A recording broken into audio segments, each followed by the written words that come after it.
एक बहुत ही पुराना और विशाल बरगद का पेड़ था। उसकी घनी शाखाएं आसमान को छूने की कोशिश करती थीं, मानो सदियों के राज अपने भीतर छुपाए खड़ी हों। उस पेड़ की सबसे ऊंची डाल पर दो सहेलियों का बसेरा था।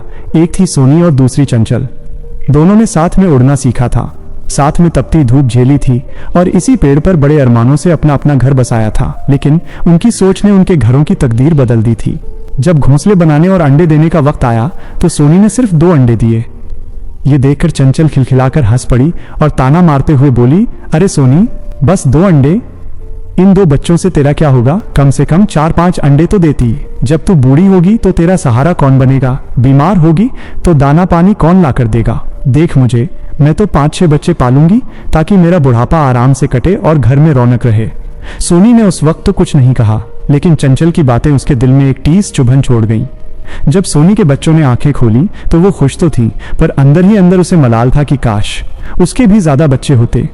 वो खुदा का शुक्रिया अदा करती, पर कभी कभी अपनी सहेली के भरे पूरे घोंसले को देखकर एक ठंडी आह भरती। वक्त का पहिया जैसे जैसे बच्चे बड़े हुए, तस्वीर बदलने लगी। सोनी का घोंसला छोटा था, मगर वहां सुकून की महक थी।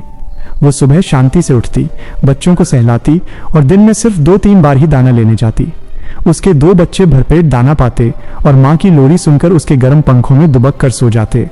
सोनी के पास शाम को ढलते सूरज को निहारने का वक्त भी होता। दूसरी तरफ चंचल का घोंसला बड़ा तो था, मगर वहां सुकून का एक कतरा भी नहीं था। जो रौनक चंचल चाहती थी वो अब उसके लिए थकान की जंजीर बन चुकी थी। सूरज की पहली किरण निकलने से पहले ही चंचल दाना ढूंढने निकलती और चांद निकलने तक भागती रहती। वो एक बच्चे के मुंह में दाना डालती तो दूसरा भूख से चिल्लाने लगता।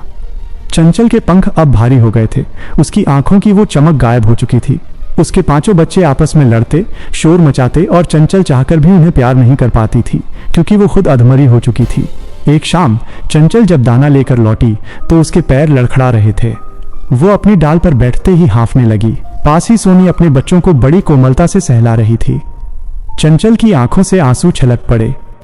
उसने दबी आवाज में कहा, सोनी देख, हम दोनों ने एक साथ शुरुआत की थी।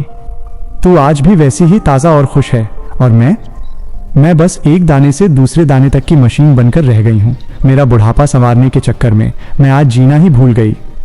क्या मेरी किस्मत में चैन की एक सांस भी नहीं है? सोनी उड़ी और चंचल के कंधे पर अपना सिर टिकाते हुए बड़ी सादगी से बोली, चंचल मेरी प्यारी सहेली, मेरी बहन, बात किस्मत की नहीं, चुनाव की है। तूने चकाचौंध और भीड़ को चुना और मैंने सुकून को।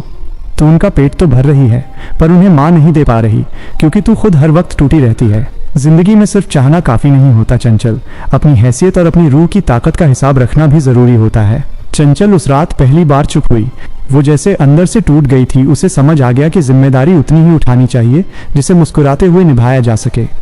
जो इंसान अपनी क्षमता से ज्यादा बोझ उठाता है वो दुनिया की भीड़ में रहकर भी अपना सुकून खो देता है।